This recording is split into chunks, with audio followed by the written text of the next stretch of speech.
Hampshire, March 1818. The drawing-room at Courtenay Hall possessed a silence that was not merely the absence of noise.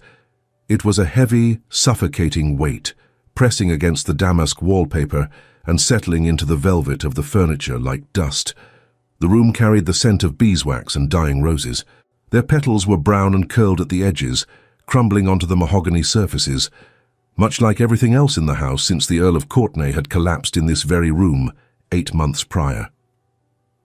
Lady Diana Courtenay stood before the tall sash window. Her fingers were pressed against the cold glass, the condensation chilling her skin. She watched the relentless March rain blur the world outside. The gardens, which her father had once tended with the devotion of a man who found God in the intricate veins of a leaf, were now surrendering to the mud. Weeds choked the gravel paths. The prize rose bushes were overgrown, their thorns unchecked, clawing at the grey sky. At 23 years of age, Diana knew precisely what she had become in the eyes of the world, and more specifically, in the eyes of her stepmother. She was no longer the cherished daughter of a peer. She was a burden, an inconvenience, a ledger entry in red ink.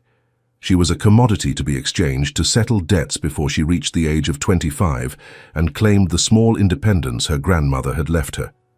The estate itself was trapped in legal limbo, passed technically to a distant cousin who was currently abroad in Italy and content to let the widow remain in residence. But the soul of the house was vanishing day by day. A painting sold here, a silver service missing there. The library shelves, once bursting with knowledge, now displayed gap-toothed smiles, where the most valuable volumes had been pulled and crated for auction. The sound of sharp heels clicking rhythmically on the marble floor of the hallway announced Mrs. Lydia Courtenay's approach. It was a sound Diana had learned to dread more than thunder. Diana felt her spine straighten instinctively. She pulled her shoulders back, locking her knees, preparing her body and spirit for whatever fresh cruelty the day would bring.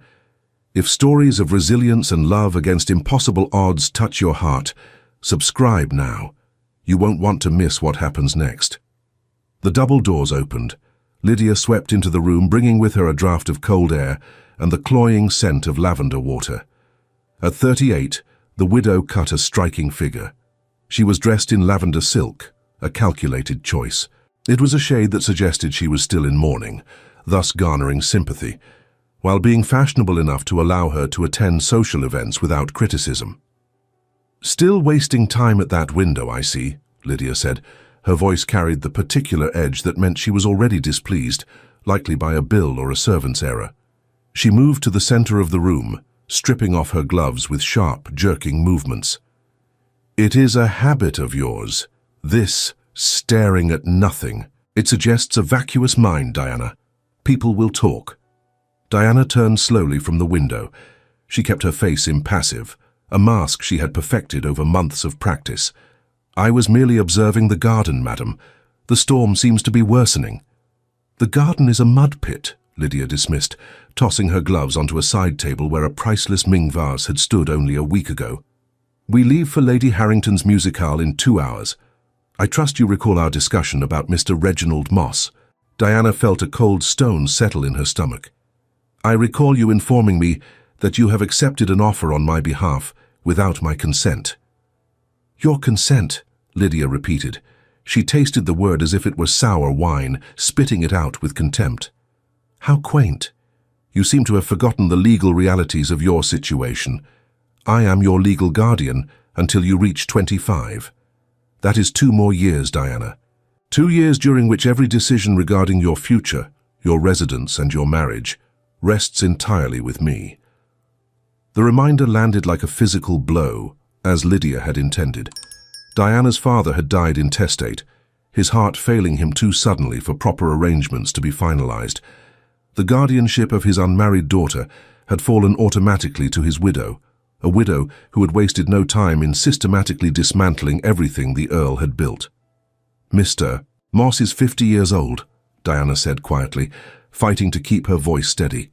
She clasped her hands in front of her to hide their trembling. "He has buried 3 wives already. He smells of stale tobacco and cheap brandy.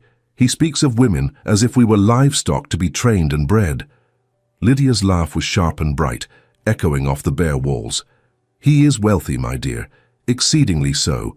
You turn your nose up at trade and industry, but Mr. Moss owns half the textile mills in the north, and he has generously agreed to settle my accumulated debts at the gaming tables. Lydia paused, letting the words hang in the air. She walked closer to Diana, her blue eyes hard as flint. A sum of nearly £5,000. That is the price of your hand, Diana. He is paying £5,000 for the privilege of marrying a girl who, let us be honest, has little else to recommend her. You are too tall, you are too old, you are too opinionated. You should be grateful he is willing to take you at all. Diana felt the familiar sting of tears and blinked them back furiously. She would not give Lydia the satisfaction of seeing her cry. Not today. I am my father's daughter, she said, her voice gaining a fraction more strength. I have his mind, I have his love of botany and natural sciences. The Royal Society published 3 of my papers under the name D. Court. I have value beyond a marriage market transaction. Had, Lydia corrected. She turned and walked to the walnut writing desk in the corner. She opened the top drawer and extracted a bundle of letters tied with rough twine. Diana's heart stopped. She recognized the handwriting instantly. It was her own draft script, along with the replies from Professor Grimley in London. Past tense, darling, Lydia said, turning back with a cruel smile. I found these hidden beneath the floorboards in your room. Correspondence with learned men, discussing pollination, discussing subjects far beyond a woman's sphere. It was quite disturbing, really, to see a young lady so obsessed with the reproductive habits of plants. It borders on the obscene. Those are mine, Diana whispered. She took an instinctive step forward, her hand reaching out. Please, those represent 2 years of work. That creates the foundation for a monograph on British orchids. Please, Lydia. Lydia walked to the large fireplace, where a log fire crackled against the chill of the afternoon. She stood there, dangling the letters over the flames. The firelight danced in her eyes, making her look momentarily demonic. You always thought you were so special, Lydia said softly. Just like your mother, the saintly first countess. Edmund looked at me, but he saw her. For 10 years of marriage, he looked right through me and saw her ghost. He built that conservatory for her. He filled this house with her books. And you are just another reminder, another echo of the woman he actually loved. That is not true, Diana protested, though the pain of the statement cut deep. He respected you. He married you. He married me because he needed a hostess and a mother for his sullen child, Lydia spat. And now he is gone, and I am left with the debts and the daughter, but I will not be left with the embarrassment. She held the letters lower. The heat began to curl the edges of the paper. This is precisely the sort of unnatural behavior that makes you unsuitable for polite society, Lydia declared. Women do not correspond with the Royal Society. Women do not discuss botanical classification and microscopy. Women, she said, opening her fingers, know their place. Diana cried out as the bundle fell. The dry paper caught instantly. Diana rushed to the grate, falling to her knees on the hearth rug, but it was too late. The flames licked eagerly at the ink, turning her diagrams and notes into black ash. She watched the paper curl and blacken, each one representing hours of careful observation in the rain, detailed sketches made by candlelight, thoughtful analysis that had earned the respect of men who did not know she was a woman. Her life's work, consumed in moments. Diana stared at the fire until the last page crumbled into grey dust. Something inside her chest cracked. It was a physical sensation, a fissure running through the careful composure she had maintained for 8 months. She stood up slowly. She turned to face Lydia. She did not care anymore about consequences. You are cruel, she said, her voice barely audible but vibrating with intensity. You are small and cruel and vindictive. My father loved me. He encouraged my studies because he valued intellect over vanity. He would be horrified by what you have become. He would be ashamed to have his name attached to yours. Lydia's hand moved so quickly Diana barely saw it coming. The slap echoed through the silent room, sharp and final, like a pistol shot. Diana's head snapped to the side. Her cheek burned as if branded. Her eyes watered from the shock as much as the pain. She tasted copper in her mouth where her tooth had cut the inside of her cheek. Lydia stood breathing heavily, her hand still raised, her chest heaving. "Edmund is dead," she said coldly. "He cannot help you. He cannot save you. And you would do well to remember that I am all that stands between you and complete destitution. I could throw you out into the street tonight, Diana. I could leave you to starve." Lydia smoothed her silk skirts, regaining her icy composure as if the violence had never happened. "Now go upstairs. Wash your face. Put some powder on that mark. And dress for the musicale. Wear the grey gown, the one with the high neck. We want Mr. Moss to see you as the modest, biddable creature you will become. If you are late, I will sell your mother's harp next." Diana fled the room. She held her hand pressed to her burning cheek. She ran past the startled footman in the hall, up the sweeping staircase, and did not stop until she reached her bedchamber. Once inside, she locked the door. She dragged a heavy chair in front of it, as if a piece of furniture could keep out the reality of her life. She sank to the floor, pulling her knees to her chest, and finally allowed the tears to fall. 8 months. 8 months of watching Lydia sell her father's collections piece by piece. 8 months of seeing loyal servants, men and women, who had known Diana since she was a baby in a cradle, dismissed without references. 8 months of Lydia systematically erasing every trace of the Earl of Courtenay's warmth and generosity from his home. It was a systematic deconstruction of her history. First the portraits, then the books, then the scientific instruments, now her own words, and now this. Forced attendance at a social event for the express purpose of displaying her to a man who made her skin crawl, a man who had paid £5,000 to cover a gambling debt in exchange for a bride young enough to be his granddaughter. Diana pressed her forehead against the cool wood of the door. She closed her eyes and thought, not for the first time, that death might be preferable to what lay ahead. If she were dead, she would be with her father. She would be free. But then a small spark of anger flared in her chest. It was the same spark that had driven her to climb trees to find specimens when she was told it was unladylike.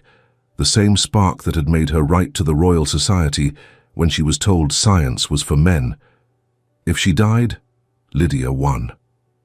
Diana stood up. She wiped her face. She walked to the wash basin and splashed cold water on her burning cheek. She looked at herself in the mirror. The red mark was fading, but the eyes staring back were hard. "I will not break," she whispered to the empty room. "I will not let her win." The grey gown Lydia had selected was hanging on the wardrobe door. It was made of a coarse, stiff bombazine that scratched the skin. It was intentionally unflattering. The high neckline made Diana's slender throat disappear.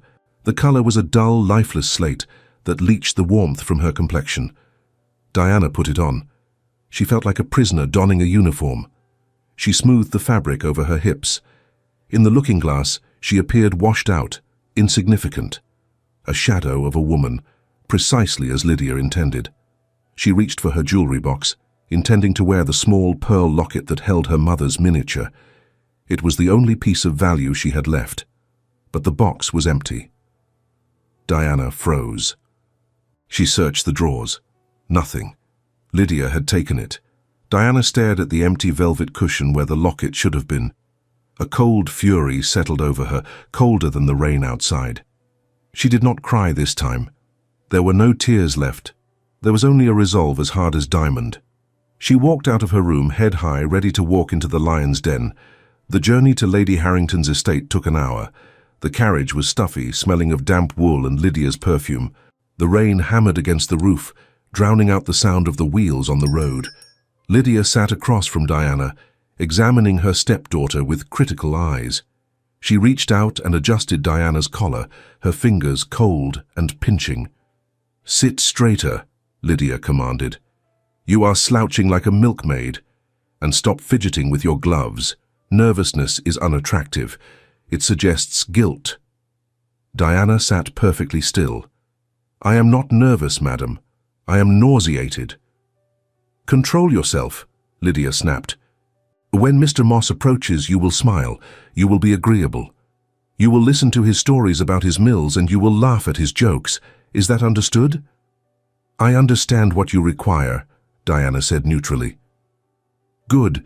Because if you embarrass me tonight, Diana, if you do anything to jeopardize this arrangement, I will ensure that your life becomes significantly more difficult. I will remove the books from your room. I will board up the window so you cannot see the garden. Do not test me. Diana looked out the window into the darkness. I believe you. Lady Harrington's estate, the Oaks, was a blaze of light in the rainy night. Carriages were lined up along the drive, depositing the cream of Hampshire society. Footmen in livery hurried back and forth with umbrellas, shielding satin shoes and silk turbans from the downpour. Inside, the house was warm and smelled of beeswax, expensive perfume, and roasting meats. The sound of a string quartet drifted from the main salon. It was a scene of comfort and privilege, a world Diana had once belonged to effortlessly, but which now felt like a foreign country. They surrendered their cloaks. Lydia pinched Diana's arm hard before they entered the ballroom. "Smile," she hissed. Diana pasted a smile on her face. It felt brittle, like it might crack and fall to the floor. The music room glowed with the light of 3 crystal chandeliers. It was filled with familiar faces, the vicar, the squire, the giggling Bennet sisters. But as Diana and Lydia entered, a ripple of silence seemed to spread outward from the doorway. Fans snapped open, heads leaned together, whispers began behind gloved hands. "There is the widow," Diana heard a matron whisper nearby, "and the girl. They say the debts are astronomical. Look at the girl's dress," another voice murmured. "So drab. Poor thing. She looks like a governess." Diana stood near a potted palm, making herself as inconspicuous as possible. She felt exposed, flayed open by their scrutiny. Lydia, by contrast, bloomed under the attention.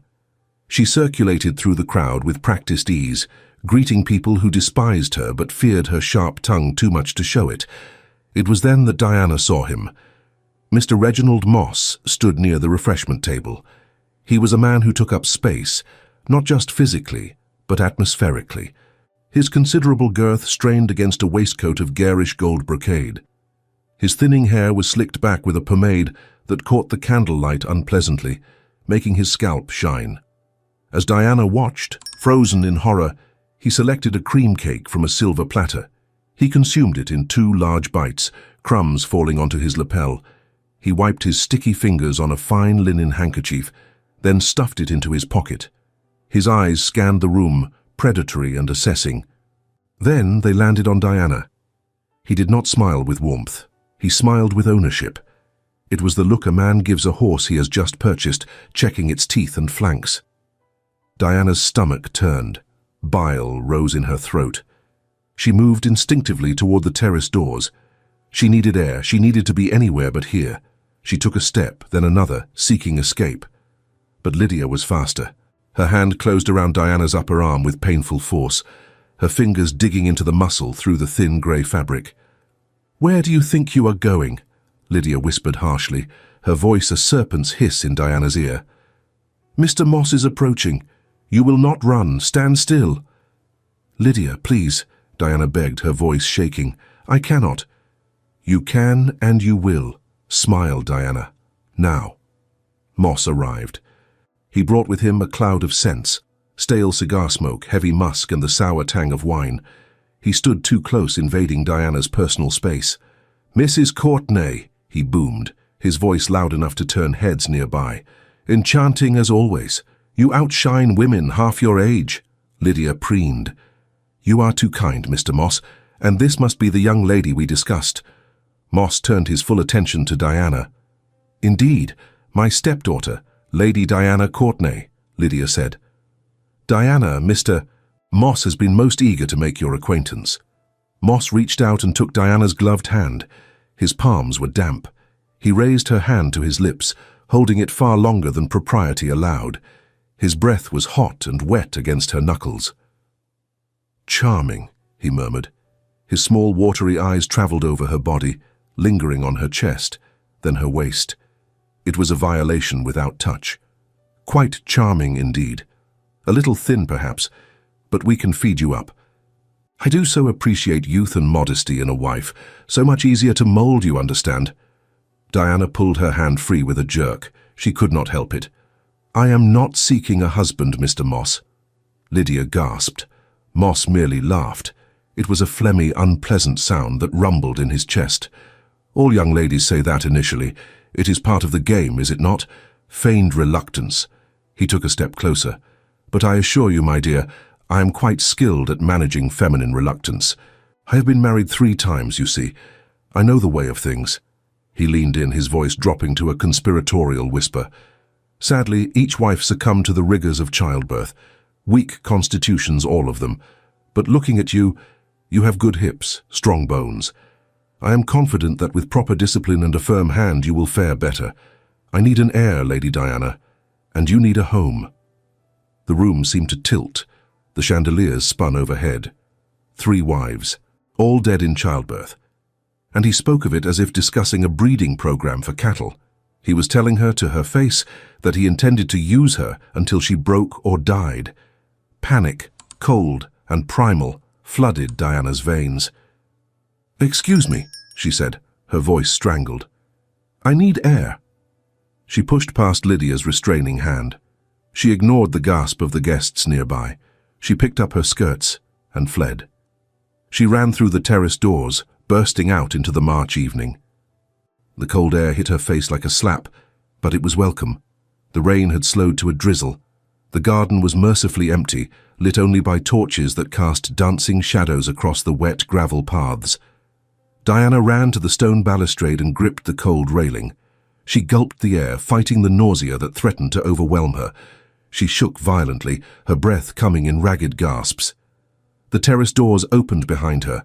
Light spilled out onto the stones. Diana turned, hoping for a sympathetic guest, perhaps Mrs. Harrington coming to check on her. But it was Lydia. And she was not sympathetic. Her face was twisted with a fury so pure it looked painful. "How dare you?" Lydia said, her voice trembling with rage. She advanced down the steps, her heels clicking ominously on the stone. "How dare you embarrass me in front of Mr. Moss, in front of the entire county?" "He is a monster," Diana cried, backing away until her back hit the stone urn. "Did you hear him? He spoke of his dead wives as if they were broken tools. He wants a broodmare, Lydia, not a wife." "I do not care if he wants a court jester," Lydia shouted, abandoning all pretense of decorum. "I have negotiated this arrangement for months. £5,000, Diana. Do you understand what that means? It means I can maintain my station. It means I can pay the vowels I signed in London. It means I can leave this god-forsaken house and return to society where I belong." "I will not marry him," Diana said. "I will not do it. I would rather die than let that man touch me." Lydia stopped 3 feet away. Her eyes narrowed. "Then perhaps you should die. It would certainly be cheaper." She took another step. "But since you are alive, you will do as you are told. Or do you think anyone would question it if you were committed to an asylum? Dr. Grimshaw has already prepared the necessary documents. He has been paid very well to certify that you are prone to hysteria and delusions. One word from me, Diana. One word, and you will spend the rest of your days in a cell, drugged and forgotten. You will never see the sky again." Diana stared at her stepmother. She saw the truth in Lydia's eyes. It was not an idle threat. Lydia was desperate enough to destroy her completely. "You are insane," Diana whispered. Lydia's face contorted. Her hand rose. Diana flinched, bracing herself. The blow connected with brutal force. Lydia struck her across the face, putting the full weight of her frustration and hatred behind it. The sound echoed across the garden, louder than the rain. Diana stumbled, her ankle twisted on the uneven gravel. She fell hard to her knees, crying out as the stones cut into her skin. Her cheek burned with a fire that seemed to spread through her whole head. She tasted blood. Through the ringing in her ears, she heard gasps from the terrace. She looked up. Guests had spilled out onto the balcony, drawn by the shouting. They stood in the light of the doors, witnessing her complete humiliation. 40 members of Hampshire society watching the Earl's daughter beaten by her stepmother in the mud. Lydia stood over her, breathing hard. She raised her hand again. "Get up," Lydia hissed. "Get up and apologize." Diana closed her eyes. She waited for the second blow. She had no fight left. She was broken, but the blow never came. Instead, she heard a sharp intake of breath. a masculine exclamation, the sound of heavy boots crunching rapidly on gravel. "Do not," a voice said. It was low, deadly calm, and vibrated with a menace that made the air temperature drop 10 degrees. "Do not strike her again." Diana opened her eyes. A tall figure stood between her and Lydia. He was facing the older woman, his back to Diana. He was broad-shouldered, dressed in severe black evening wear. His hand was wrapped around Lydia's raised wrist, holding it in a grip that looked like iron. "That was your last mistake, Mrs. Courtenay," the man said. Diana looked up into the face of Lord Julian Pemberton, Viscount Aldridge. She felt something shift in the universe. She had not seen Julian in nearly 4 years. He had been away on the continent, serving with the diplomatic corps during the final years of the wars, and had only returned briefly for her father's funeral. On that day he had stood grave and silent beside the coffin, a remote figure of grief. Now he was here, and he was terrifying. At 35, Julian Pemberton was a commanding presence. He was well over 6 feet tall, towering over Lydia. His dark hair was touched with silver at the temples, a legacy of the stress of war. His eyes, usually the color of winter ice, were currently burning with a cold fire fixed on Lydia. Lydia went pale. She tried to pull her wrist free, but she might as well have tried to move a mountain. "Release me," Lydia demanded, though her voice wavered. "This is a family matter, Lord Aldridge. It does not concern you." "Release you?" Julian asked softly. "I think not." He turned his head slightly, raising his voice so it carried clearly to the terrace where the crowd stood frozen. "I watched from the terrace," Julian announced. "I saw everything, Mrs. Courtenay. I heard the threats. I saw the verbal abuse. I saw the physical assault. I heard the threat of false commitment to an asylum to cover your own debts, all witnessed by 40 members of Hampshire society." He released Lydia's wrist with a shove that sent her stumbling backward. She nearly fell, catching herself on the stone urn. Julian turned to Diana. The transformation in his face was immediate. The rage vanished, replaced by a profound concern. He crouched down in the gravel, heedless of his fine trousers. "Are you hurt, Lady Diana?" Lady Diana. The use of her proper title was deliberate, a public acknowledgement of her status. Diana shook her head. She tried to speak, but only a sob came out. She nodded instead. Julian reached out. "May I?" She nodded again. He placed his hands on her arms and helped her to stand. Her ankle gave way, shooting pain up her leg. She gasped and stumbled. Julian caught her instantly. His arm went around her waist, supporting her weight completely. He held her steady, his body a solid wall of warmth against the cold night. He looked at her face. He saw the red mark blooming on her cheek. He saw the cut on her lip. He saw the terror in her eyes. His jaw tightened until a muscle jumped in his cheek. He looked back at the crowd on the terrace. "The Earl of Courtenay was my dearest friend," Julian said, his voice ringing out like a judgment. "On his deathbed, he made me promise to protect his daughter should anything happen to him. I was detained on the continent settling military affairs for 8 months, a delay I shall regret to my dying day. I failed him, but that failure ends tonight." He turned his gaze back to Lydia. She was clutching her wrist, looking from the crowd to Julian with panic rising in her eyes. "Lady Diana Courtenay will be removed from your guardianship immediately," Julian declared. "She will reside at Aldridge Manor under the protection of myself and my aunt, the Dowager Viscountess. Any attempt to contact her, any attempt to come near her, or any attempt to interfere with her welfare will be met with the full force of the law." "You have no right," Lydia shrieked. The mask of the elegant widow finally shattered completely. She looked wild, desperate. "I am her legal guardian. The courts granted me that authority. You cannot just take her." "The courts grant guardianship on the assumption that the guardian acts in the ward's best interest," Julian replied, his tone arctic. "What I have witnessed tonight demonstrates clearly that you have violated that sacred trust. You have treated a peer's daughter like a slave and sold her like cattle to cover your own vice." He took a step toward her. Lydia shrank back. "My solicitor will file with the Court of Chancery first thing Monday morning to strip you of your position," Julian continued. "And I believe, madam, that you are wearing the late Countess's pearl brooch." He pointed to the bodice of Lydia's dress. Diana gasped. She hadn't seen it in the dim light, but there it was, her mother's pearls. "That is mine," Lydia lied. "It was a gift." "It was worn by the late Countess in her portrait which hangs in the gallery," Julian said. "A portrait I have admired many times. You will return it. Now." Lydia froze. She looked at the crowd. She saw the disgust on their faces. She saw Lady Harrington shaking her head. She saw the magistrate, Sir Howard Blackwell, taking notes in a small book. She was ruined. And she knew it. With trembling fingers, Lydia unpinned the brooch. She held it out. Julian did not touch her hand. He held out his palm, and she dropped the brooch into it. He turned to Diana and gently pressed the brooch into her hand. "Yours, I believe?" Diana clutched the cold metal, tears finally spilling over. Julian turned to the terrace. "Mrs. Harrington!" The hostess bustled down the stairs, looking horrified. "Lord Aldridge, oh my dear Diana!" "Please take Lady Diana inside," Julian requested gently. "Provide her with a private room where she can rest and attend to her injuries. I will have her belongings collected from Courtenay Hall tomorrow." Of course, Mrs. Harrington said. She put her arm around Diana.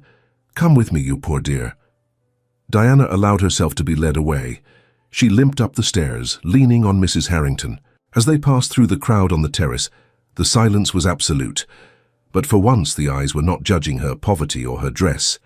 They were filled with pity and shock, and as she crossed the threshold, she glanced back. Lydia was standing alone in the dark garden. The rain had started again. She looked small, wet, and utterly defeated. Julian stood at the top of the stairs, guarding the door, an impassable sentinel between Diana and her tormentor. The room Mrs. Harrington provided was a small guest bedchamber on the ground floor. It was warm, lit by a cheerful fire. Diana sank into a velvet armchair, her legs finally giving out.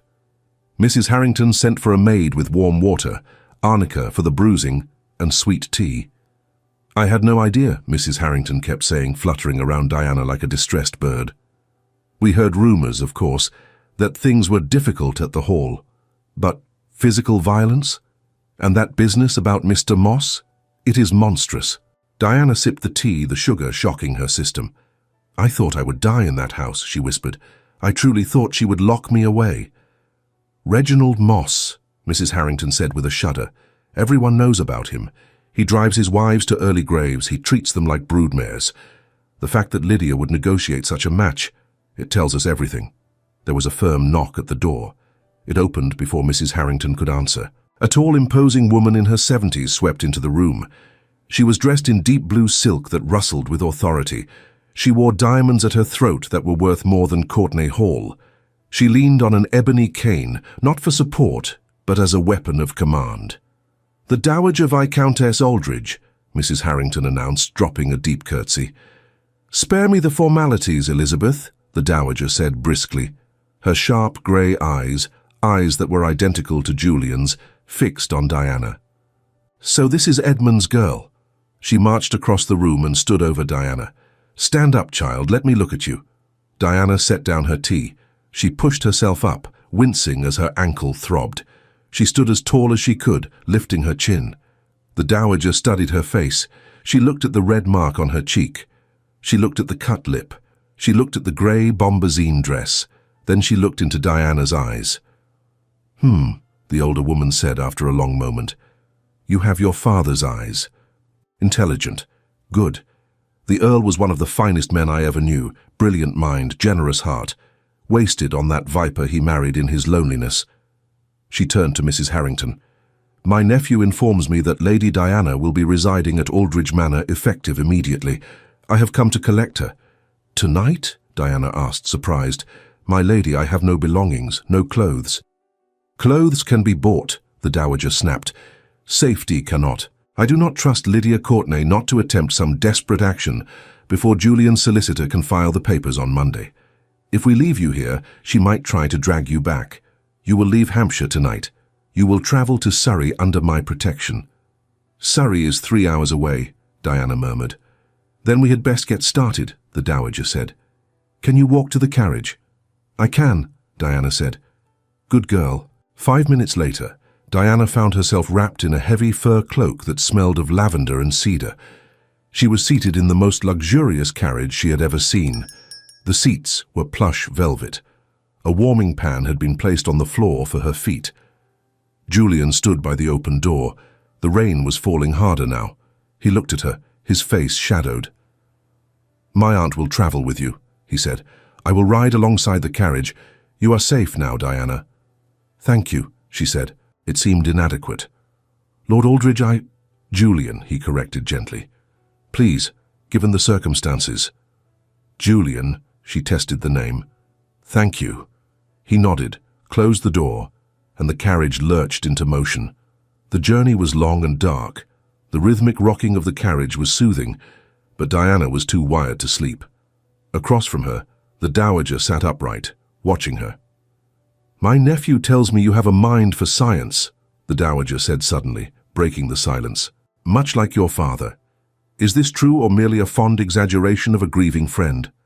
Diana hesitated. She had learned to hide her intelligence.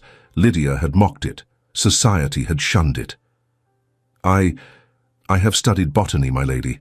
My father taught me, and I read Latin fluently." The dowager raised a skeptical eyebrow. "Latin? Tell me, child, what is your opinion on the classification system of Linnaeus versus the natural method of Jussieu?" Diana blinked. It was a specific technical question. A test. She sat up straighter. "Linnaeus offers order and clarity, certainly. His sexual system allows for easy identification, but it is artificial. Jussieu's natural method allows for a deeper understanding of the relationships between families. It groups plants by their true affinities. It is less rigid, more organic, more true to nature's design." The dowager stared at her. Then, a small, approving smile touched her thin lips. "Correct," the dowager said. "You are not merely a decorative ornament, then." "Good. Aldridge Manor has no patience for empty-headed girls. We value intellect. You will fit in well." Diana felt a warmth spread through her chest that had nothing to do with the furs. It was validation. "Now," the dowager commanded, "tell me everything. Leave nothing out. I need to know precisely what we are dealing with regarding your stepmother." So, in the darkness of the carriage, Diana talked. She told the dowager about the isolation, the selling of the heirlooms, the gambling debts, the threats, the burning of the letters. By the time she finished, the dowager looked ready to commit murder. "That woman will pay," the dowager said quietly, "not just legally, but socially. By the time I am finished, Lydia Courtenay will be persona non grata in every drawing room from Hampshire to Edinburgh." The carriage slowed. Gravel crunched beneath the wheels. "We have arrived," the dowager announced. Aldridge Manor appeared through the early morning mist like something from a dream. It was massive, a Palladian masterpiece of honey-colored stone that seemed to glow in the grey dawn light. It was surrounded by manicured gardens that stretched toward distant woods. Julian was there to open the door. He must have ridden ahead. He looked tired, his evening clothes damp, but his hand was steady as he helped Diana down. "Welcome to Aldridge Manor, Lady Diana," he said. Diana looked up at the house. It looked solid, safe. "Come," the dowager said. "Bed, immediately." Diana was ushered inside by a sleepy but efficient butler. She was led up a grand staircase, down a long gallery lined with portraits, to a suite of rooms. "These were my mother's rooms," Julian said quietly at the door. "I hope you will be comfortable." "They are beautiful," Diana said, though she could barely keep her eyes open. A maid appeared, bobbing a curtsy. She helped Diana strip off the hated grey dress. She brought warm water to wash away the blood and the dirt. She dressed Diana in a soft nightgown that smelled of fresh linen. Diana climbed into the massive four-poster bed. The mattress swallowed her. She closed her eyes. For the first time in 8 months, she did not lock her door. She knew with absolute certainty that the man pacing the hallway outside would let no harm come to her. She slept. Diana woke to the sensation of warmth. It was a foreign feeling. For months she had woken to the damp chill of a room where the fire was never lit to save money, and the dread of what the day would bring. But this warmth was substantial. It was sunlight streaming through heavy velvet curtains. It was the weight of a down comforter. It was the crackle of a fire that had been freshly stoked by an unseen hand. She lay still for a moment, her heart racing in a panic of confusion. Where was she? Why was the ceiling painted with cherubs? Then memory returned in a rush. The Musicale, the garden, the blow, Julian, Aldridge Manor. She was safe. She sat up slowly. Her body ached. Her ankle throbbed with a dull rhythm, and her cheek felt stiff and tender. She touched her face and winced. The bruise would be spectacular. A soft knock at the door preceded the entrance of a young maid carrying a heavy silver tray. The girl looked to be about Diana's age, with bright, intelligent eyes and a crisp uniform. "Good afternoon, my lady," the girl said, bobbing a curtsy. "I am Mary. The housekeeper assigned me to assist you during your stay. I trust you slept well?" Diana glanced at the ormolu clock on the mantelpiece. "Afternoon, surely not." "It is 1:30, my lady," Mary said with a smile, setting the tray on a small table. "Her ladyship the Dowager gave strict instructions that you were not to be disturbed until you woke of your own accord. She said, and I quote, 'The girl needs sleep more than she needs luncheon.'" Diana sank back against the pillows. She had slept for 12 hours. It felt indulgent, almost sinful. "I have brought tea, fresh bread, butter and apricot preserves," Mary said, pouring a steaming cup. "Her ladyship requested I inform you that the family will be gathering in the morning room at 2 o'clock to discuss correspondence, should you feel up to joining them." "I would be delighted," Diana said, her voice hoarse. She took the cup Mary offered. The china was so thin it was translucent. "Though I fear I have nothing to wear, I arrived with nothing but the clothes on my back and, well, that dress is ruined." "Her ladyship anticipated as much," Mary said efficiently. She moved to the large wardrobe and threw open the doors. Inside hung a row of gowns. They were not new, clearly, but they were made of exquisite fabrics, silks, muslins and lawns in shades of blue, cream and soft rose. "These belong to the Dowager's daughter, who is now married and living in Vienna," Mary explained. "She was of a similar height to you, my lady. I've taken the liberty of pressing the blue muslin. It has a slightly higher waist which should be comfortable, and the colour will suit you." Diana looked at the dress. It was simple but elegant, the fabric light and airy. It was the colour of a summer sky. It was the opposite of the hateful grey bombazine. "Thank you, Mary," Diana said softly. "Truly." 2 hours later, Diana descended the grand staircase. She moved slowly, favouring her left ankle, her hand gripping the polished mahogany banister. The house was magnificent. It was not just grand, it was lived in. There were fresh flowers in vases on every surface. There were dogs sleeping on rugs. It felt like a home, not a museum. Julian waited at the bottom of the stairs. He was dressed in a dark blue coat that mirrored the colour of her borrowed dress. He was reading a letter, his brow furrowed, but he looked up at the sound of her approach. His expression froze. His grey eyes swept over her, taking in the blue dress. The way her hair had been softly arranged by Mary to shadow the bruise on her cheek, the straightness of her spine despite her injury.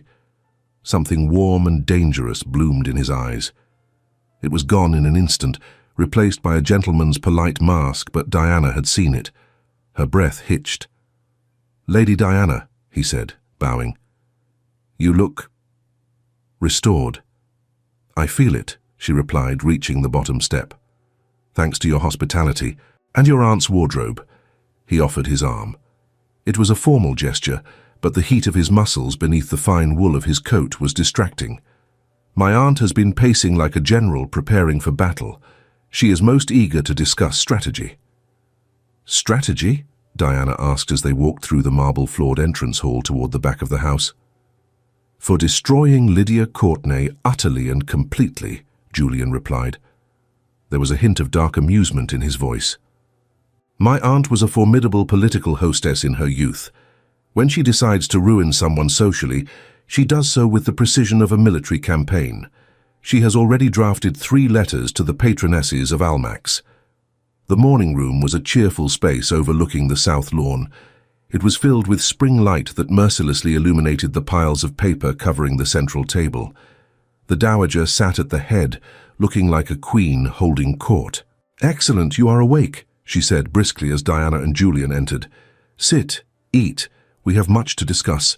Your stepmother made her first move this morning. A messenger arrived from Courtney Hall an hour ago." Diana felt her stomach drop. The peace of the morning evaporated. "What has she done?" The dowager selected a letter from the pile. She held it by the corner, as if it were contaminated. "She has written to every family of consequence in Hampshire, including the Lord Lieutenant. She claims that you suffered a nervous collapse due to hysteria at Lady Harrington's Musicale. She asserts that you were delusional, shouting nonsense, and that my nephew abducted you while you were in a state of mental distress." "That is a lie," Diana exclaimed, gripping the edge of the table. "A complete fabrication." "Obviously," the dowager said dryly. "However, she is clever. She frames it as concern. She claims she fears for your virtue and your safety. And, most worryingly, she has included a statement from a Dr. Silas Grimshaw." Julian pulled out a chair for Diana. "Sit down, Diana. You look pale." Diana sat. "Dr. Grimshaw. Lydia threatened me with him. She said he had papers prepared to commit me to an asylum." "He has done more than prepare papers," Julian said grimly. He picked up a document.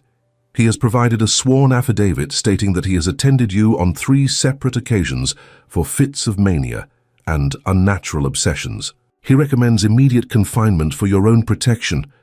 Julian's hand slammed down on the table. The teacups rattled. "I will not allow that woman to win. I will not allow her to paint you as mad to cover her own crimes." "Nor will I," the dowager said calmly, "which is why we are going to war, my dear boy. But in war one must know the terrain. Diana, I need you to be precise. Have you ever met this Dr. Grimshaw?" "Never," Diana said firmly. "I have never seen him. I have never spoken to him." "Good," the dowager said. "Then he is vulnerable. Now I need you to tell me everything about your father's estate. Lydia claims there was no will. Is this consistent with the Earl's character?" Diana shook her head slowly. "No, my father was meticulous.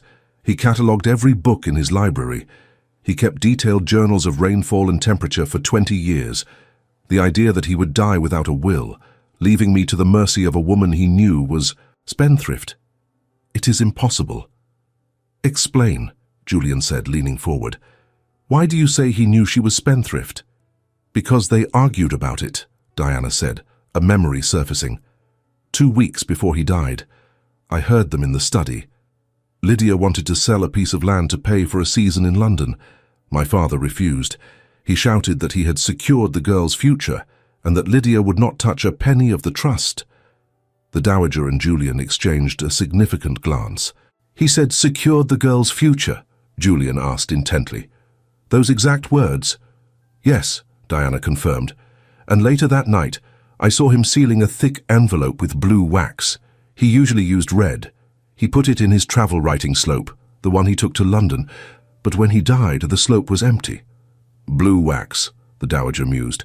"That is the colour used by his London solicitors, Hemsley and Throckmorton." "Then there is a will," Julian said, a savage satisfaction in his voice. "And Lydia destroyed it. Or hid it," the dowager corrected. "If she destroyed a registered will, the solicitors would have a copy. The fact that Hemsley and Throckmorton have not come forward suggests that she got to them first," Julian finished, "or she bribed a clerk to alter the records. We need proof," the dowager said. "Julian, you must go to London, visit the solicitors, demand to see the records. Diana and I will remain here and gather evidence from the local staff. We will find every servant Lydia dismissed. We will build a chorus of voices that will drown out her lies." The days that followed fell into a routine that was both terrifying and comforting. Julian departed for London, leaving the manor feeling strangely empty. Diana spent her mornings with the dowager, writing letters and interviewing former servants of Courtney Hall who came to Aldridge Manor, eager to help the Earl's girl. But in the afternoons, the dowager insisted Diana rest. Diana found her sanctuary in the library. It was a magnificent room, 2 stories high, smelling of leather and old paper. It reminded her so painfully of her father that the first time she entered, She had wept. But soon, it became a comfort. It was there, or rather in the attached conservatory, that Julian found her upon his return 5 days later. Diana was in the greenhouse, surrounded by the humid warmth and the earthy smell of moss. She was sketching a cattleya orchid, examining the way the purple lip of the flower curled to invite a pollinator. She was so absorbed she did not hear the door open. "The structure is fascinating, is it not?" Diana jumped, nearly dropping her charcoal. She spun around. Julian stood there. He looked tired, dust on his riding boots, his cravat slightly loosened. But his eyes were bright. "Lord Aldridge," she stammered. "Julian, you are back." "I am," he said. He walked closer, ignoring the propriety that said they should not be alone. He looked at her drawing. "My late wife, Caroline, loved this plant. Cattleya trianae. She brought it back from a trip to the Americas before the war. She used to say it was like a secret waiting to be told." Diana looked at the flower, then at Julian. "It is waiting," she said softly. "It is waiting for the specific bee that knows how to unlock it. Without that connection, it remains dormant forever." Julian looked at her. The air in the greenhouse seemed to thicken, charged with a sudden, intense awareness. He was standing close enough that she could smell the scent of the road on him, horses, rain, and leather.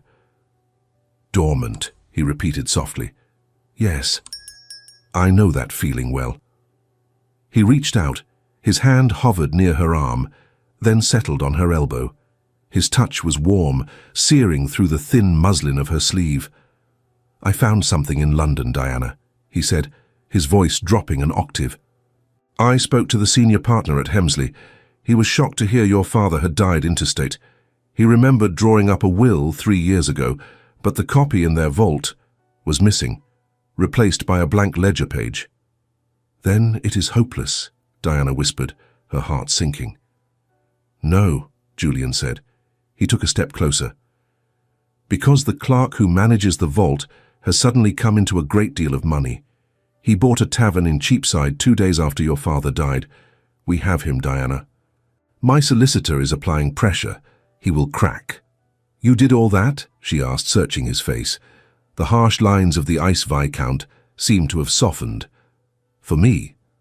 I would dismantle London brick by brick for you," he said. The confession hung between them, raw and undeniable.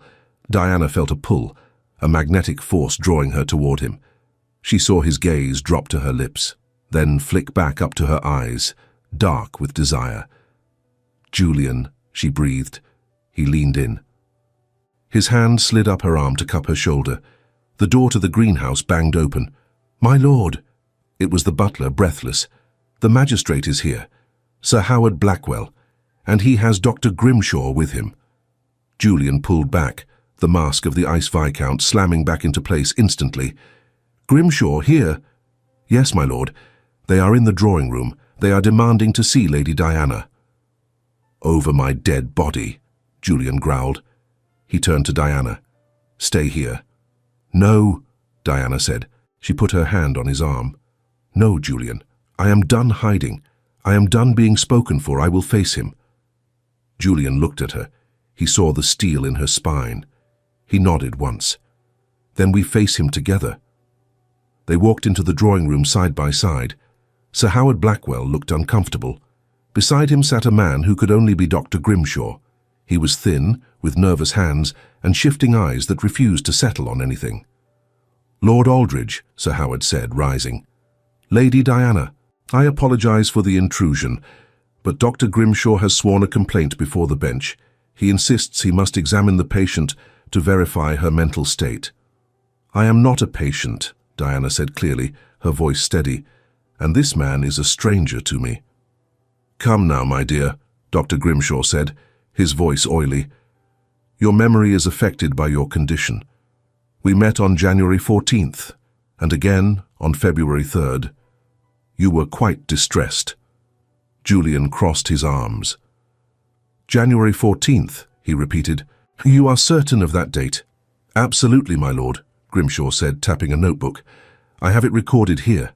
Diana stepped forward. "On January 14th, I was in London," she said. I was staying at my father's townhouse in Mayfair. I spent the entire afternoon at Hatchard's bookshop on Piccadilly. I purchased a copy of Persuasion. Mr. Nathaniel Shaw, the proprietor, sat with me and discussed the ending for 20 minutes. He shipped the book to Courtney Hall the next day. The receipt is in my father's ledger. Grimshaw blinked. Perhaps I have the date wrong. And February 3rd, Julian pressed, advancing on the doctor like a predator. Yes, February 3rd, Grimshaw insisted, at Courtney Hall. February 3rd was the day of Lord Waverley's funeral, Diana said. I was at the church in the village from 10 in the morning until 4 in the afternoon. I sat with the vicar's wife.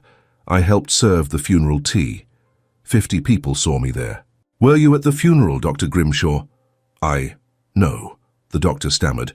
Sweat broke out on his forehead. Sir Howard, Julian said, turning to the magistrate, it seems we have a conflict of evidence. On one hand, the sworn word of an earl's daughter supported by receipts and half the village. On the other, the word of a man who claims to have treated a patient who was visibly elsewhere. Julian picked up a piece of paper from the table. Also, my solicitors in London did some checking. It appears a Dr. Silas Grimshaw had his license revoked by the College of Physicians in 1816 for overprescribing laudanum. Is that you, sir? Or merely a namesake? Grimshaw turned a sickly shade of green. He stood up abruptly. I see there has been a misunderstanding. I must check my records. Good day. He tried to bolt for the door. Sit down, Sir Howard barked. The magistrate's kindly demeanour had vanished. You will not leave this house, sir.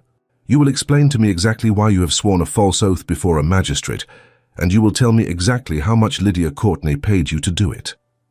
The road to the Court of Chancery was paved with these small victories, but the final battle took place in London 3 weeks later. The courtroom was stiflingly hot, packed with spectators drawn by the scandal. Lydia sat at the defendant's table. She looked thinner, her face drawn, but her eyes were still burning with defiance. The Lord Chancellor, a man with a face like carved granite, presided. The proceedings were brutal. Lydia's solicitor tried to paint Julian as a predator who had abducted a vulnerable heiress.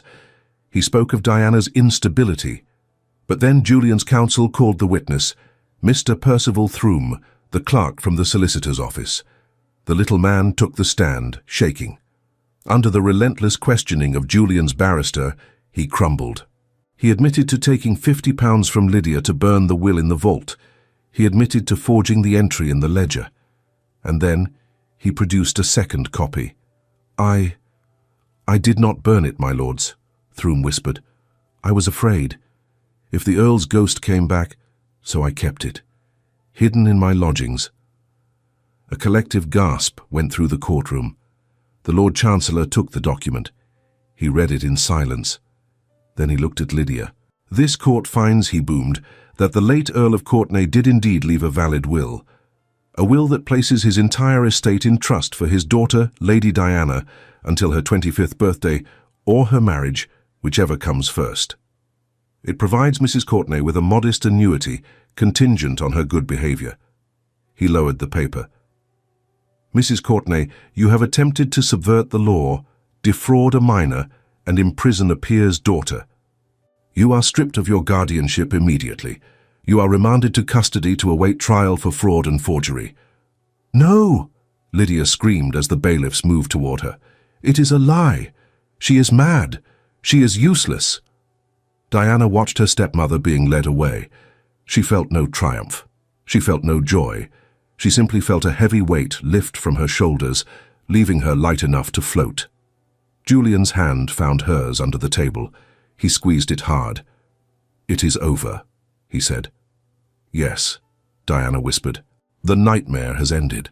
But the true ending, or rather the beginning, came months later. September brought a chill to the air of London, but inside the Royal Society the atmosphere was electric. Diana sat in the gallery, her hands gripping the velvet railing. She was dressed in a gown of shimmering emerald silk. It was bold, it was vibrant, it was alive. Below her, on the podium where only men were allowed to stand, Julian stood. He looked magnificent in formal evening wear. He held her paper in his hands. He began to read. His voice was clear, projecting to the back of the hall. He read her words about the Cattleya orchid. He described her methodology. He detailed her discovery of the symbiotic relationship between the flower and the moth. He did not pretend the words were his. As Lady Diana Courtenay observed, he said repeatedly, as her research demonstrates. When he finished, there was a moment of silence. Then the applause began. It started as a ripple and grew to a roar. Men stood up. They clapped. They looked up at the gallery. Julian did not bow. He turned and pointed to her. Diana stood up. She looked down at the sea of faces. She saw respect. She looked at Julian. He was looking at her with an expression of such naked pride and adoration that it took her breath away. Later that night at the reception, they slipped away to the terrace.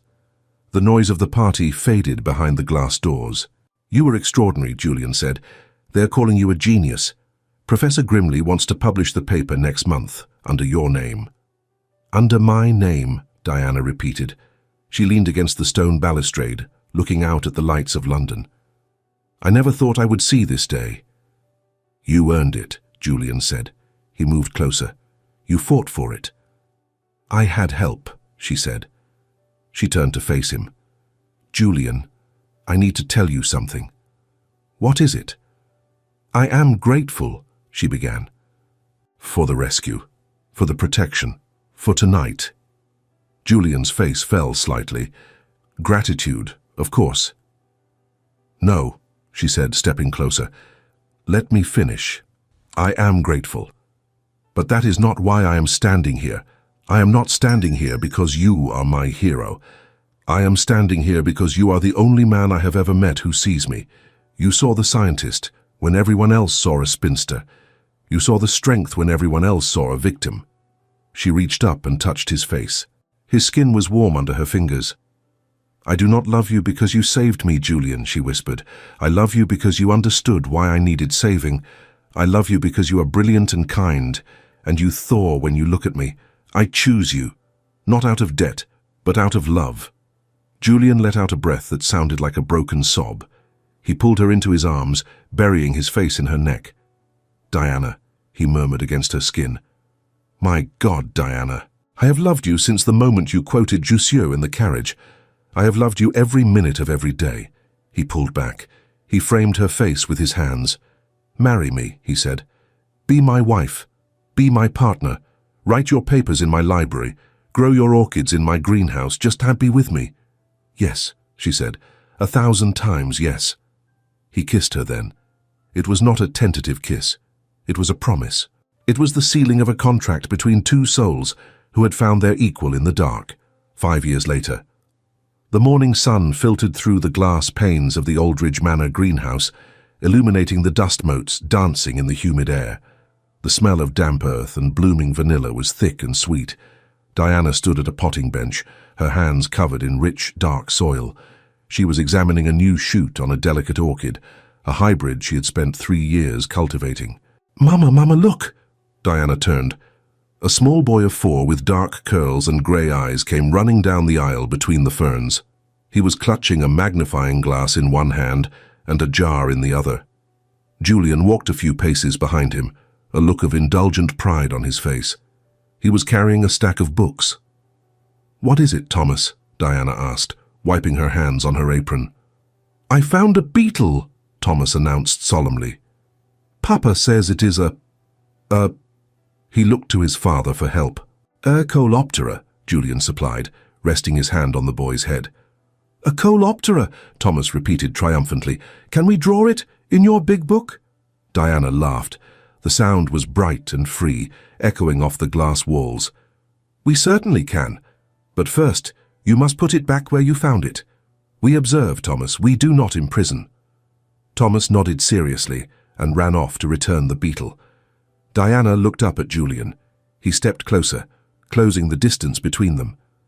He dropped a kiss on her forehead. "Lydia wrote again," he said softly, "from the cottage in Scotland." "Did she?" Diana asked. She felt nothing, no fear, no anger, just a distant pity. "What did she want?" "Money, an invitation." Julian shrugged. "I burned it." "Good," Diana said. She turned back to her orchid. Look, Julian, it's blooming. The cross-pollination worked.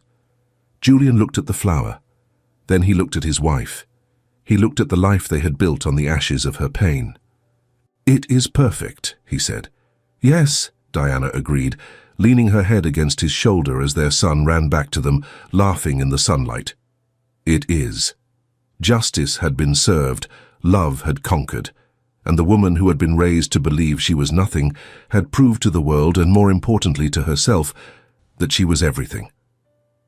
Thank you so much for staying with us until the end. If this story touched your heart, please like, subscribe, and share with someone who needs to hear it. Your support helps us continue creating stories of love, resilience, and hope.